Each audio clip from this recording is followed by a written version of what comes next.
नमस्कार, मैं हूं ऋषि पांडे और आप देख रहे हैं बिग टॉक। दोस्तों, सन 2022 की वो तस्वीर शायद ही कोई भूल पाया हो, जब श्रीलंका की जनता सड़कों पर थी, राष्ट्रपति भवन पर कब्जा हो चुका था और लोग भूख प्यास से बेहाल थे। उस वक्त दुनिया भर के अर्थशास्त्रियों ने एक ही बात कही थी, ये दिन श्रीलंका में अनायास नहीं आया, ये बरसों की मुफ्तखोरी की राजनीति का नतीजा है।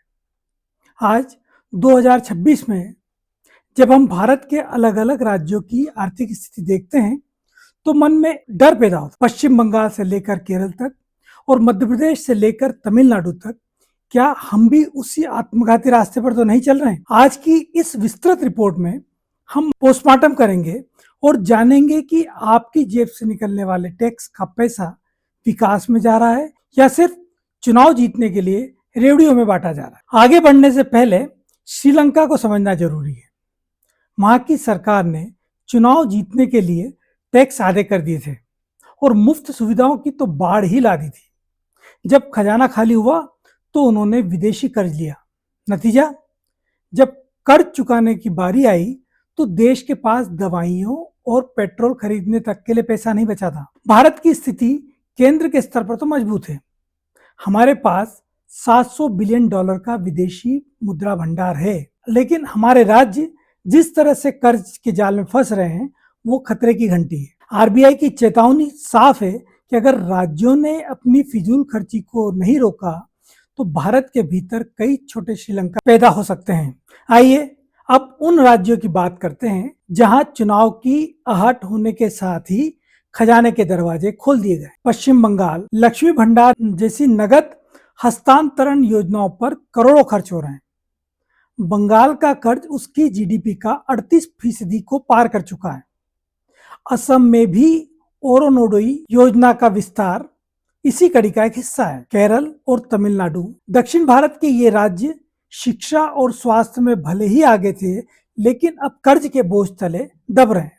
केरल अपनी कुल कमाई का लगभग 30 से 35% हिस्सा सिर्फ कर्ज का ब्याज चुकाने में खर्च कर रहा है। तमिलनाडु का कर्ज अब 9.5 लाख करोड़ पर पहुंच चुका है। यहां भी 2026 के चुनाव को लेकर लोक लुभावनी घोषणाओं की होड़ लगी हुई है। अब बात करते हैं हिंदी पट्टी की, मतलब मध्य प्रदेश, बिहार, दिल्ली, महाराष्ट्र की। मध्य प्रदेश ने सबसे पहले मुफ्त योजनाओं की शुरुआत की। 2023 में हुए विधानसभा चुनाव में लाडली बहना योजना ने राजनीतिक लाभ तो दिया, सरकार फिर से आ गई बीजेपी की, लेकिन राज्य पर कर्ज का बोझ अब 4 लाख करोड़ के पार हो चुका है। सरकार को नई योजना चलाने के लिए भी कर्ज लेना पड़ रहा है। महाराष्ट्र, यहाँ भी लाडली बहन जैसी योजनाओं के साथ मुफ्तखोरी की एक रेस शुरू हो गई है। बिहार सबसे गरीब राज्यों की श्रेणी में है, लेकिन यहाँ भी चुनाव के लिए नगद राशि बांटने में नीतीश कुमार ने कोई कमी नहीं की। पिछले साल जब चुनाव हुए तो महिलाओं के खाते में सीधे 10-10 हजार रुपए गए थे। पहले चुनाव सड़क, बिजली, पानी, शिक्षा, स्वास्थ्य, इन बुनियादी चीजों पर लड़ा जाता था, लेकिन अब चुनाव लोक लुभावनी स्कीमों के बल पर लड़ा जाता है। बुनियादी ढांचे के बजाय पैसा सीधे बांटने से दीर्घकालिक विकास रुक जाते हैं। दिल्ली में और गजब हुआ, यहाँ का मुफ्त बिजली पानी का जो मॉडल था पूरे देश में एक मानक बन गया, जिसका दबाव हर राज्य की आर्थिक व्यवस्था पर पड़ रहा है। सबसे बड़ा सवाल, यह सब किस कीमत पर हो रहा है? ये पैसा न तो नेताओं की जेब से जाता है, न ही किसी पार्टी के फंड से। यह पैसा आपके और हमारे टैक्स, यानी कि जो जीएसटी हुआ या इनकम टैक्स हुआ है, उसके जरिए सरकार के पास जाता है।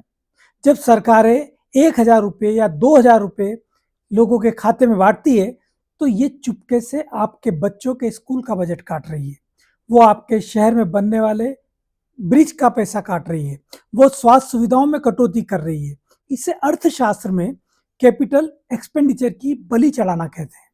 अगर आज सड़कें नहीं बनेंगी, फैक्ट्री नहीं लगेगी, रेल की पटरियां नहीं डलेंगी, तो कल आपके बच्चों को रोजगार कहां से मिलेगा? क्या हम आज के मुफ्त अनाज के लिए अपने बच्चों के भविष्य को तो दांव पर नहीं लगा रहे हैं? समय आ गया है कि हम लोकतंत्र और मुफ्तखोरी के बीच की रेखा को समझें। गरीबों की मदद करना सरकार का कर्तव्य है, लेकिन चुनाव जीतने के लिए खजाना लुटाना एक बहुत ही जघन्य अपराध है। क्या हमें ऐसा कानून चाहिए जो राज्यों के कर्ज की एक सीमा तय कर सके? क्या सुप्रीम कोर्ट को इन रेवड़ियों पर अंकुश नहीं लगाना चाहिए? आपकी क्या राय है? क्या आप मुफ्त सुविधाओं के पक्ष में हैं या आप चाहते हैं कि आपका पैसा विकास और रोजगार में खर्च हो? कमेंट में अपनी राय जरूर बताएं। याद रखिए, आपकी आवाज ही व्यवस्था को बदल सकती है। आज की बिग टॉक में इतना ही। अगर आपको यह विश्लेषण पसंद आया हो तो इसे शेयर जरूर करें ताकि जागरूकता बढ़े। अब आज्ञा दीजिए।